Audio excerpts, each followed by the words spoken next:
Hello, welcome to An Imperfectly Perfect Life with me, Shari Leid. This week, my guest is Nikki Corbett. She is a speaker, a coach, and she's the host of the podcast, The Scarlet Edit. Nikki's journey is nonlinear, which honestly, aren't all our journeys nonlinear? The difference, though, with Nikki is she's not afraid to talk about the hard stuff, the stuff that might put her in some people's eyes kind of, well, honestly, bad light. And she does this to help other women. She does this because she has lessons learned. She does this to give space to other women who have found themselves in the very difficult position of being the other woman. And quite honestly, I know this is such a common occurrence, obviously, right? Affairs are nothing new, but I really don't think I've ever talked to anybody, not even my close girlfriends who have found themselves in these situations. I haven't spoken to anybody who's been the other woman. And to have this conversation with Nikki, it was really interesting because I knew the topic, I knew what we were talking about, and I absolutely love Nikki. I mean, she's one of those people that when I see her posts on Instagram, I instantly feel I'm watching a girlfriend's post because we connected that well. But even with that, I found myself, we were talking about this, really having to check my judgment, especially after coming out of a 27-year marriage. And it was really good for me. It was really good for me to listen, to hear her story, to hear about the women that she's helped in this space. And I think the true character of somebody is what they do with the lessons that they've learned. We all end up in situations and we all do things that maybe our older selves, our more seasoned selves wouldn't do. And we all end up in situations that we weren't planning on ending up in. So one thing I learned with this conversation is grace and listening to somebody else's story.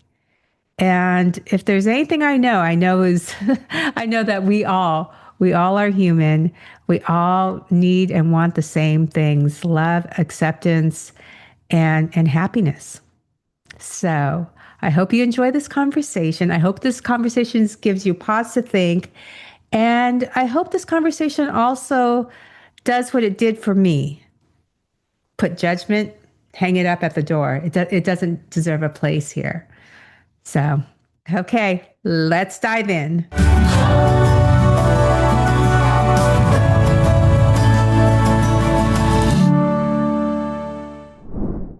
Hi, Nikki. It's so good to see you.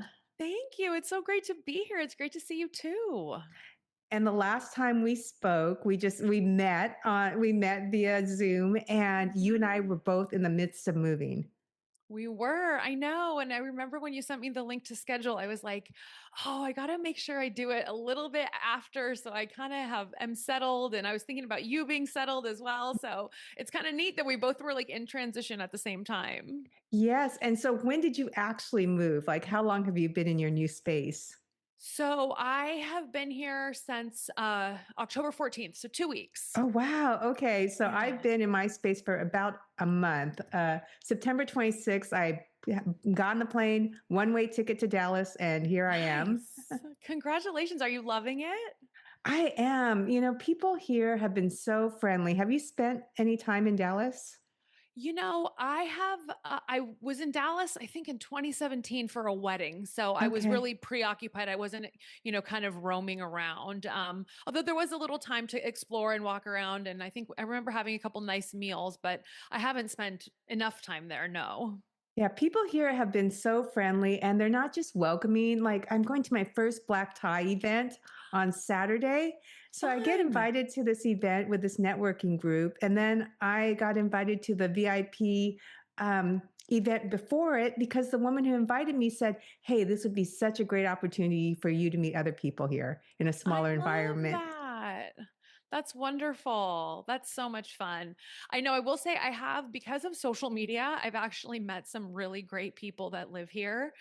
So it makes me like excited, because social media can be daunting, right? When you're like putting Mhm. yourself out there and talking about what you're doing and talking about your podcast or any business, whatever. And so yeah, I've been really grateful that I've met some cool people. So I'm looking forward to continuing seeing who I get to meet out here.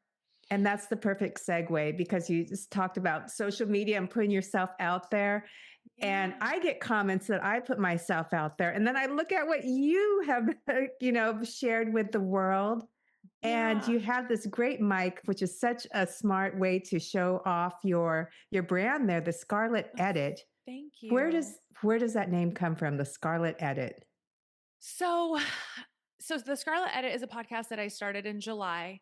I've been podcasting since 2022, but I got to a point with my first show that I felt this subject was just too broad, and I wasn't really growing the audience that I wanted to grow or the Mhm, community that I wanted to build. Um, Simultaneously, I felt like I was struggling with my own personal brand and how I mhm, wanted to give back to the world. And I started thinking a lot about the relationships that I had been in. And one of them in particular, it was a very foundational, I don't know if foundational is the wrong word, but it was just very significant. That's the right word. It mhm. was a very Yeah. significant relationship. But it was very non-traditional, unconventional, if you will. Like my ex, he was married. And so Mm, technically I was the other woman. And I felt like even though my family knew about the relationship, my mm. closest friends knew about the relationship, they had all met him. I mean, it was a 5 year relationship. It Wow. wasn't like it lasted, a couple of months and it was this big scandal, secret, whatever. I still felt like it wasn't something that I was publicly discussing. Mhm, And not to say that you have to discuss anything publicly if you don't want to, mhm, but I did feel for me that if my journey mhm, as a result of that relationship and the point in life where I am now, if like what was all that for if not to be able to mhm, give back and to be able to help other people? Because guess what, like relationships are sticky, they're messy, and there's so many things going on as far as affairs go, divorces go, mhm, non-traditional relationships, unfortunately abusive types of relationships. And mhm, while we all know those words, we all know that those are talked about, we all know that those are happening, a lot of them aren't talked about in the way that we talk about them on my show. And I got to a point within my own self through a lot of, work on myself, a lot of time spent alone, a lot of like really getting to know myself, mm, that now, I look back and I have absolutely no regrets on anything that I've done in my life, but I have evolved so much that like I now know like choices I would not make again. And I know what I deserve. And I don't think that we're defined by our past choices. And mm, I have seen and been, friends and watched other women go through, whether it was they were cheating on their spouse, or whether they got divorced, or whether they were in a relationship that they just couldn't get out of even though they knew that it was really bad for themselves. And then it's almost like they carry that with them and they believe mm. that like they're not worthy of something better.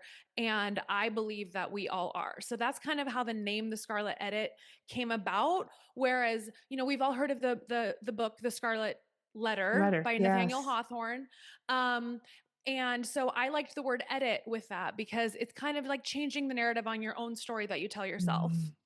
Yeah, that's interesting you say that because my keynote speech, one of my foundational phrases is the stories you tell yourself changes everything about yourself. Yes. And so that's the question is, what stories do you continue to tell yourself about yourself?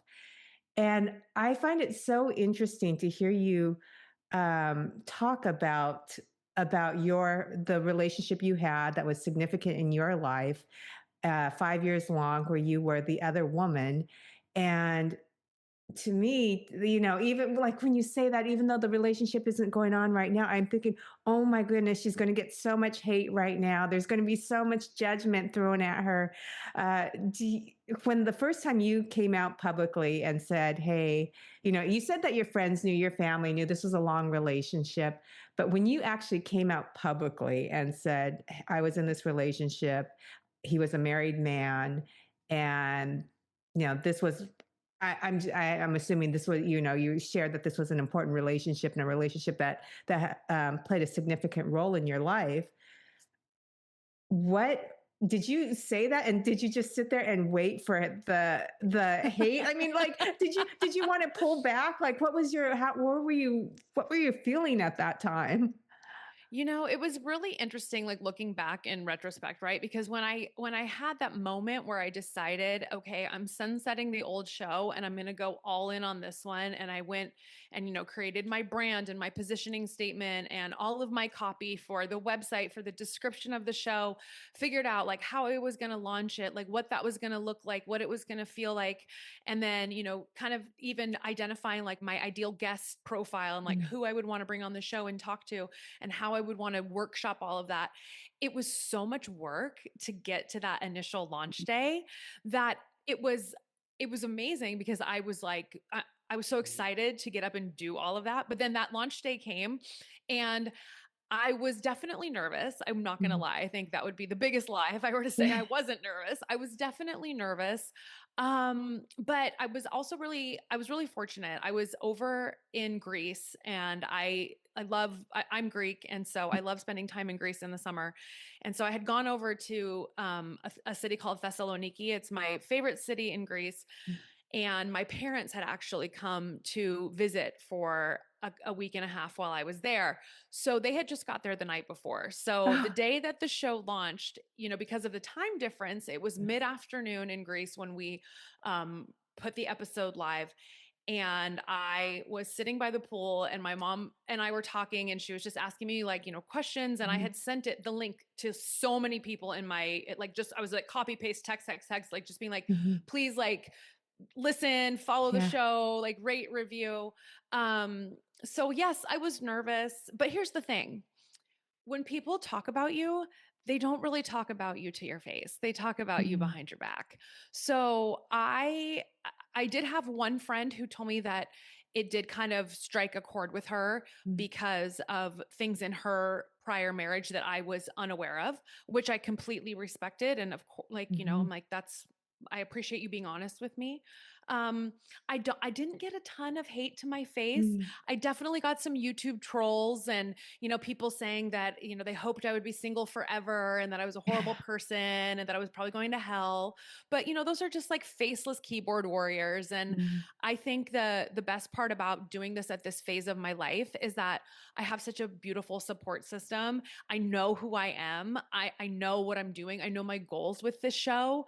So, and I also like, also, I don't know if this would be one of your follow on questions, but like that's a choice that I would never make again. And I always try to make that very mm, clear because I think sometimes people think like, oh my God, if you did that once, you would do it again. And it's like, no, absolutely not. Like my standards and expectations are so incredibly high as a mm. result of the work that I've done on myself and like how I've got to know myself and the level of self worth that I have found.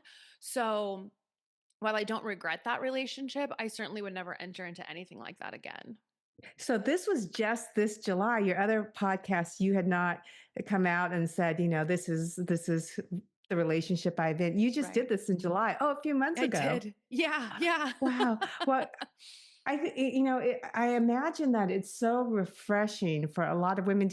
It feel like? Did you feel at all like a burden was lifted when you did that? Such a great question, and I felt free, which Mhm, was such an unexpected feeling. Like I expected to feel nervous. I expected to feel like, okay, I'm definitely going to be judged behind the scenes. mhm, Um, I expected, to feel I expected to feel excited. I did not expect to feel free. And mm. I did. And that was a very welcome feeling. And I think that's really important. That was one of the first things when I started to work on myself and journaling. The number one thing that I was working on, and the reason I started journaling, and this is a good 10 years ago, was judgment because I felt the either me judging other people or the fear of judgment on me was really holding me back. And it wasn't the way I Mm-hmm. wanted to show up. So I started journaling where I would just write down when I noticed judgment was creeping up in my life, Oh, whether that's it was smart. me judging someone else or someone, like feeling like I was being judged or not doing something because of the fear of judgment. And I Yeah. have to tell you, that has been the game changer ever since. And Mhm. people will say that, tell me, "Oh, you're so brave because you'll share things." And it's interesting that people will look at it as being brave when you're actually being you. Yeah. No, that's so true.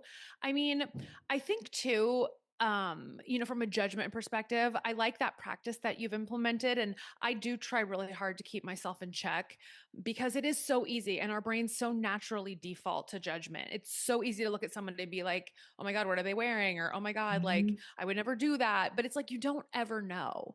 You never know what you would mhm, do in a situation until you are in it.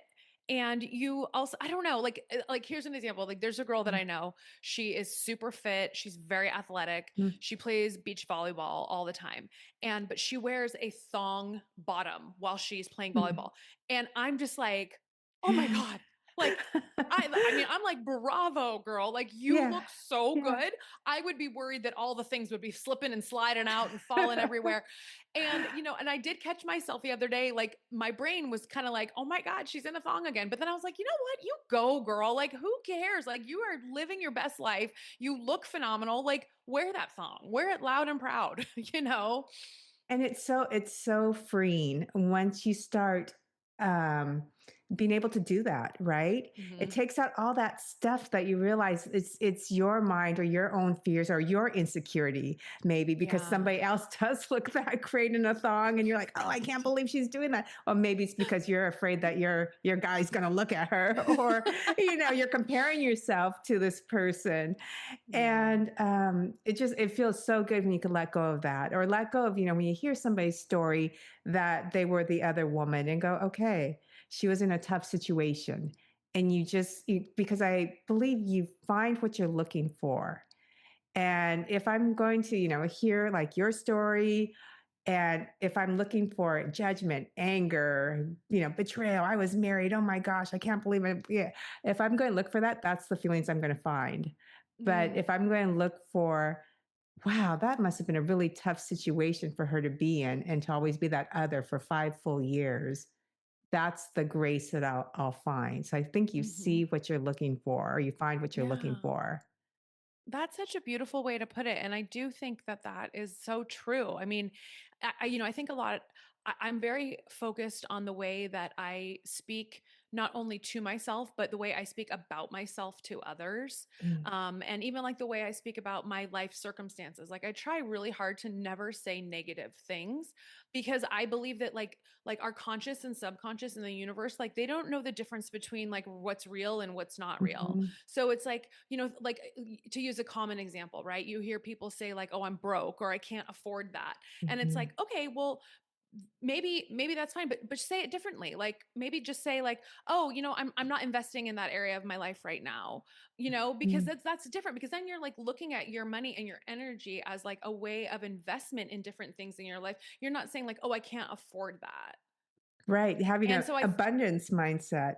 Exactly. So having that different mindset, and so kind of like you said, it's like if you're if you're open, and you obviously are, you have an open mind, you have an open heart. So you're sitting here asking me genuine questions, curious about like my relationship, my story, how I felt. And so you are coming at it with that different lens. Mhm. But if you were coming differently, like being like, "Oh my God, I can't believe she did that. I like that's horrible. Like who would do that?" Then it's like, oh, I think I did get one comment like, "Oh, like you're not a girl's girl," and it's like, okay, thanks. Like, Yeah, and then you can't learn when you can't learn and you can't understand somebody's story. It doesn't mean you have to agree with somebody else's stories or you have to agree with their choices, but it's so beneficial to learn from each other. So you yeah. also coach. And Mhm, since you've changed your brand, I'm curious, mhm. has have the women, I'm assuming it's mostly women, maybe you coach also men, but No, just women. just women, Yeah. have you noticed a change in the type of women or clients or listeners that are gravitating towards you now that you've become more defined in your messaging? I think that the common theme in the women that do reach out to me and want to either work with me or just have conversations is like I've received so many messages that are like, "Oh my God, like I feel seen. Like Mm, I thought I was the only one." or, like this makes me feel so much better, or can we talk through, what my next steps are? I just ended something last week, or I've been in this for years and no, I've never talked to anybody about it. I mean, Mhm. that's been one of the most, I mean, I'm so grateful for doing this because I, of course, don't want anybody to feel like they're alone. I don't want Mhm. anybody to feel like they, don't have anybody to talk to. But it also does sadden me that there are so many people who feel like their experience is just unique to them. Mhm. Um, when these topics, like they're so common. But I do think that sometimes we just need to hear a story told the right way that connects with us. So I'm grateful for the ways that I do tell stories, and I do Mhm. make it comfortable for my guests to open up and share.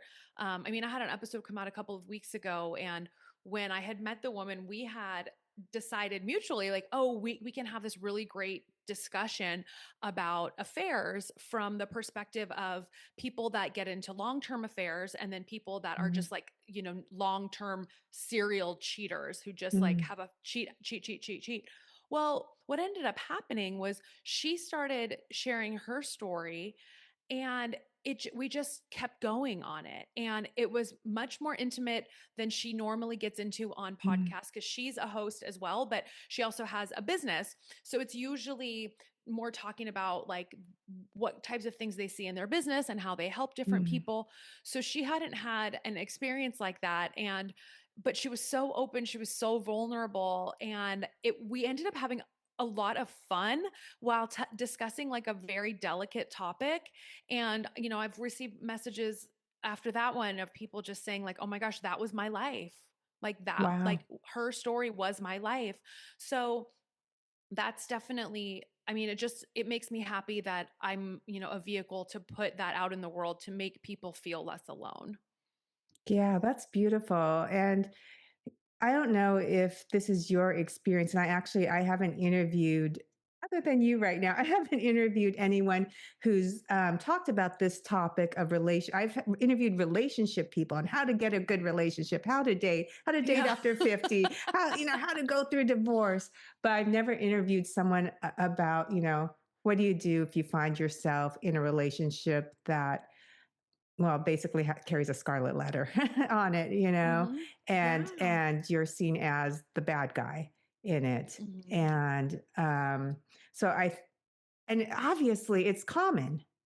I mean, it's It's so obviously so common. common, and something we don't Yeah. talk about. And even friends, I know, there's a thing called mean girls, even at this Hmm. age, Yeah. and friends even judge one another as opposed to supporting each other in these types of situations.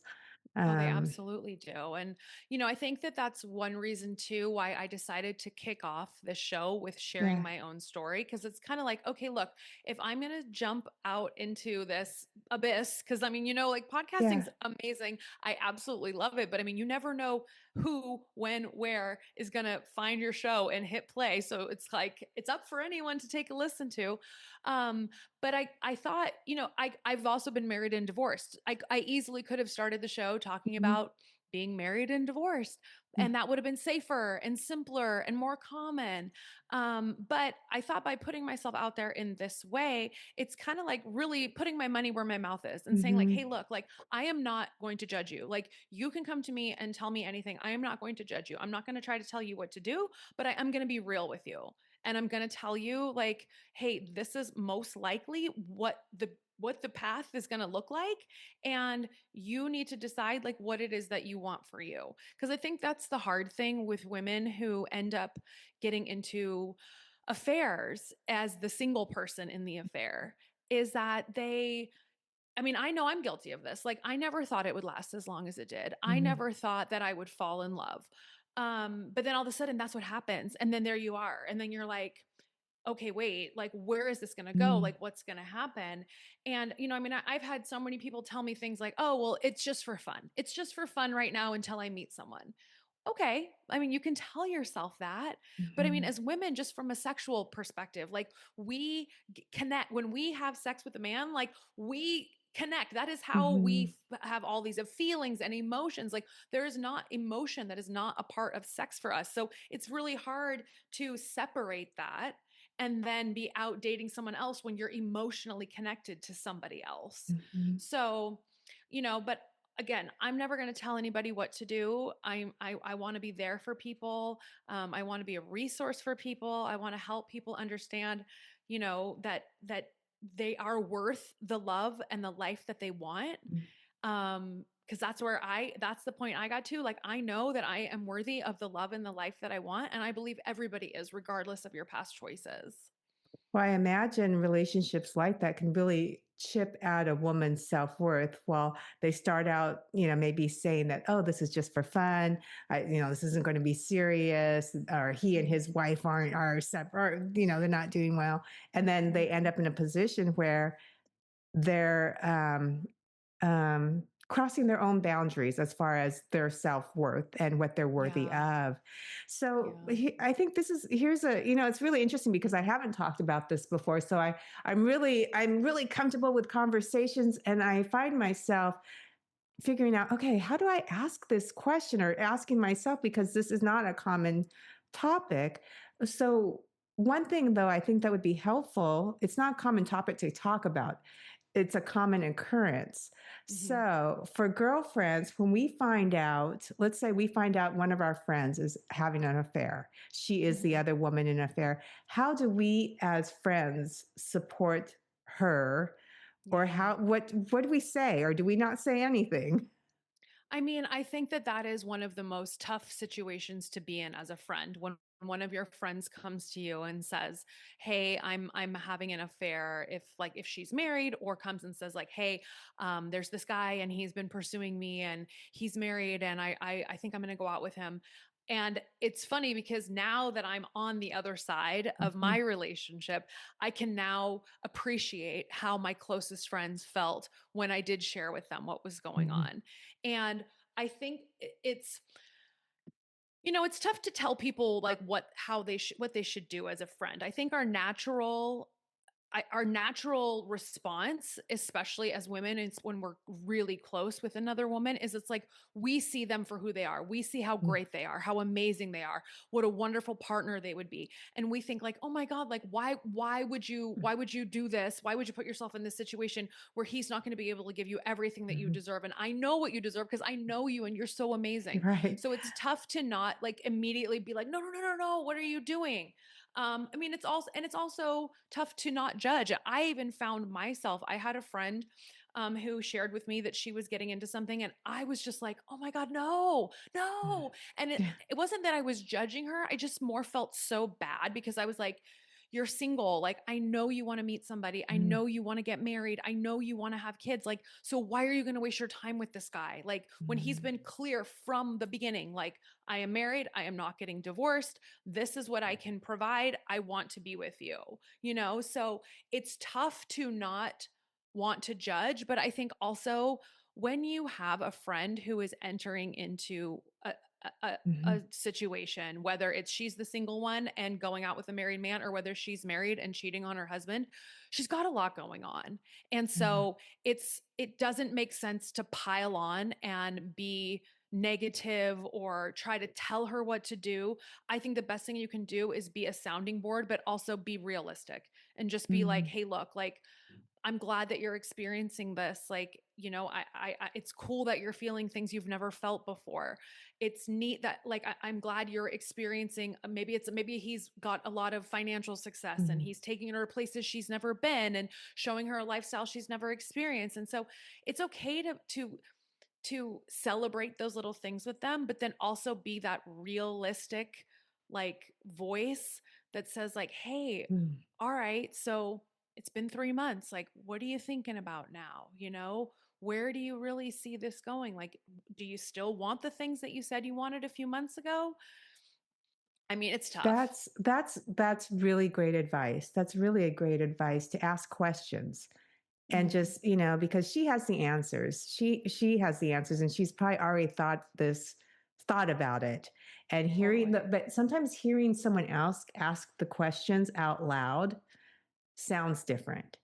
It makes Yeah. you really think. I think that's great advice. And also, so people can, if they find themselves in this situation, I imagine you would be a great coach for them to contact because Mhm. you, of course, don't come with you have no skin in the game as opposed to their Totally. friends. And so that would, I would think I would think it'd be such a relief to go, oh, okay, I can be myself and just say everything and have you ask those questions.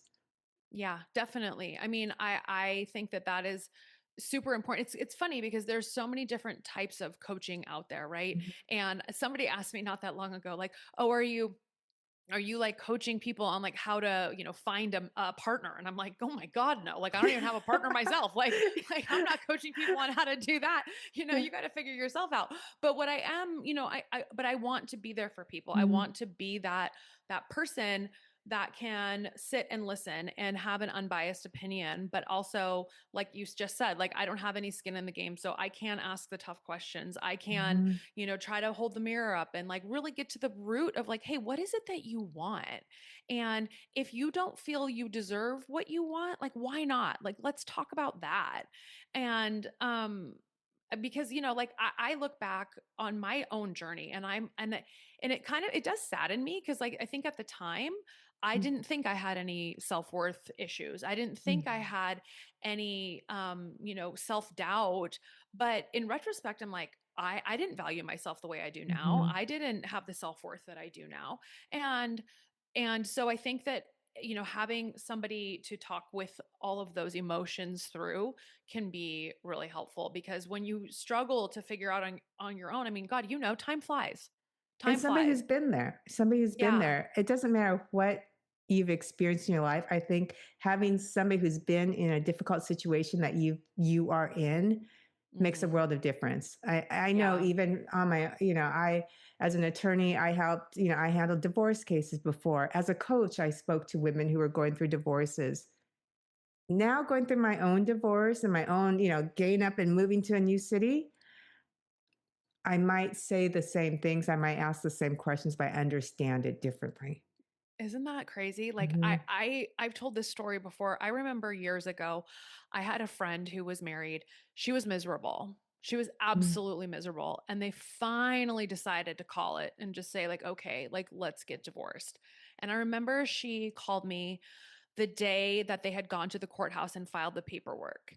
And I remember being like, oh my God, are you so happy? Like, this is great. And she was like, no, I'm so sad. Mm. And I was just befuddled. I was so confused. I was like, what? Mm. She's sad? Well, fast forward 2 years, I'm going through a divorce. I'm the one that had wanted it. I was not Mm. nearly as miserable as she was, but I just knew that our marriage wasn't meant to be. And I was heartbroken. I was so Mm. sad. And then I was like, "Oh, I get it now." Yeah. But it's like you don't know until you go through it. And that's why we have to work on this judgment that we have Yeah. collectively, all of us, of one another, because until we've walked in somebody else's shoes, uh, that judgment does nothing to help anybody in the situation, and especially not the person doing the judging either. Totally. And I mean, and are any of us perfect? Like what's that saying? Like, he's who lives in a glass house should not throw stones. Like, Yeah. Yeah, no, absolutely. Absolutely. We all have the same stuff going on. And I think we all have the same goals. We want love. We want health. We want, the people we love to do well. Well, this was such a great conversation. Thank you so much. I really thank appreciate the work you're you. doing. And I find it so refreshing. It's like I talked to so many different people, and this one's just like going through my head. It's like, oh my goodness, how did she get there? This is so incredible because it is something that we don't talk about, even though it's so common. So thank you Yeah. for giving people that space. Of course. Thank you for having me on. It's such a Yeah. treat to be a guest on someone else's show. I love it. You're welcome. Well, congratulations on your new digs. And Thank I hope at you. some You point we could too. sit down and share a meal together or a I would cocktail. love that. That would be amazing. Okay. Well, take care. You too. All right. Bye-bye. Bye. And that's a wrap. Thank you so much for joining me this week. I hope our conversation this week did what it did for you, what it did for me. It reminded me to have some grace, to recognize my past is definitely not perfect. And I have skeletons in my closet. We all do. And it's what you do with those skeletons, what you do with those life lessons, how you grow, how you help others grow. And Nikki's doing it. She's holding space for other women and she's supporting them and helping them become their best version of themselves.